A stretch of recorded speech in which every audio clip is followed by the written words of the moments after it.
کیا لوگ یہ خیال کیے ہوئے ہیں کہ صرف یہ کہنے سے کہ ہم ایمان لے آئے چھوڑ دیے جائیں گے اور ان کی آزمائش نہیں کی جائے گی؟ اور جو لوگ ان سے پہلے ہو چکے ہیں ہم نے ان کو بھی آزمایا تھا اور ان کو بھی آزمائیں گے، سو اللہ ان کو ضرور معلوم کرے گا جو اپنے ایمان میں سچے ہیں اور ان کو بھی جو جھوٹے ہیں۔ کیا وہ لوگ جو برے کام کرتے ہیں یہ سمجھے ہوئے ہیں کہ یہ ہمارے قابو سے نکل جائیں گے؟ جو فیصلہ یہ کرتے ہیں برا ہے۔ جو شخص اللہ کی ملاقات کی امید رکھتا ہو تو اللہ کا مقرر کیا ہوا وقت ضرور آنے والا ہے، اور وہ سننے والا ہے، جاننے والا ہے۔ اور جو شخص محنت کرتا ہے تو اپنے ہی فائدے کے لیے محنت کرتا ہے، بے شک اللہ تو سارے جہان سے بے نیاز ہے۔ اور جو لوگ ایمان لائے اور نیک عمل کرتے رہے ہم ان کے گناہوں کو ان سے دور کر دیں گے اور ان کو ان کے اعمال کا بہت اچھا بدلہ دیں گے۔ اور ہم نے انسان کو اس کے ماں باپ کے ساتھ نیک سلوک کرنے کا حکم دیا ہے۔ اے مخاطب، اگر تیرے ماں باپ تجھے مجبور کریں کہ تو میرے ساتھ کسی کو شریک بنائے جس کی حقیقت کی تجھے واقفیت نہیں تو ان کا کہا نہ مانیو۔ تم سب کو میری طرف لوٹ کر آنا ہے، پھر جو کچھ تم کرتے تھے میں تم کو جتا دوں گا۔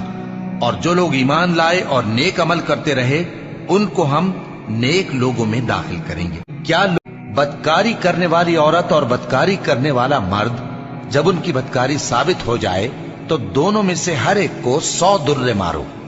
اور اگر تم اللہ اور روز آخر پر ایمان رکھتے ہو تو اللہ کے قانون کو نافذ کرنے میں تمہیں ان پر ہرگز ترس نہ آئے، اور چاہیے کہ ان کی سزا کے وقت مسلمانوں کی ایک جماعت بھی موجود ہو۔ بدکار مرد تو بدکار یا مشرک عورت کے سوا کسی سے نکاح نہیں کرتا، اور بدکار عورت کو بھی بدکار یا مشرک مرد کے سوا اور کوئی نکاح میں نہیں لاتا۔ اور یہ یعنی بدکار عورت سے نکاح کرنا مومنوں پر حرام ہے۔ اور جو لوگ پرہیزگار عورتوں کو بدکاری کا عیب لگائیں اور اس پر 4 گواہ نہ لائیں تو ان کو 80 درے مارو، اور کبھی ان کی شہادت قبول نہ کرو، اور یہی بد کردار ہیں۔ ہاں، جو اس کے بعد توبہ کر لیں اور اپنی حالت سنوار لیں تو اللہ بھی بخشنے والا ہے، مہربان ہے۔ اور جو لوگ اپنی بیویوں پر بدکاری کی تہمت لگائیں اور خود ان کے سوا اور گواہ نہ ہوں تو ہر ایک کی شہادت یہ ہے کہ پہلے تو 4 بار اللہ کی قسم کھائے کہ بے شک وہ سچا ہے، اور 5ویں بار یہ کہے کہ اگر وہ جھوٹا ہو تو اس پر اللہ کی لعنت۔ اور عورت سے سزا کو یہ بات ٹال سکتی ہے کہ وہ پہلے 4 بار اللہ کی قسم کھائے کہ بے شک یہ جھوٹا ہے، اور 5ویں دفعہ یوں کہے کہ اگر یہ سچا ہو تو مجھ پر اللہ کا غضب نازل ہو۔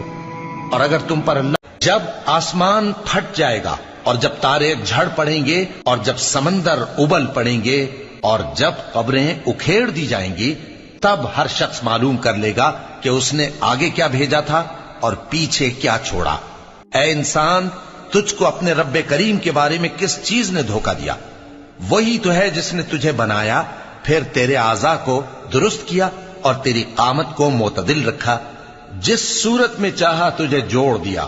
مگر افسوس تم لوگ جزا کو جھٹلاتے ہو، حالانکہ تم پر نگہبان مقرر ہیں، یعنی معزز کاتبین۔ جو کچھ تم کرتے ہو وہ اسے جانتے ہیں۔ بے شک نیکوکار نعمتوں کی بہشت میں ہوں گے اور بدکردار دوزخ میں، یعنی جزا کے دن اس میں داخل ہوں گے اور اس سے چھپ نہیں سکیں گے۔ اور تمہیں کیا معلوم کہ جزا کا دن کیسا ہے؟ پھر تمہیں کیا معلوم کہ جزا کا دن کیسا ہے؟ جس روز کوئی کسی کے کچھ کام نہ آ سکے گا، اور حکم اس روز اللہ ہی کا ہوگا۔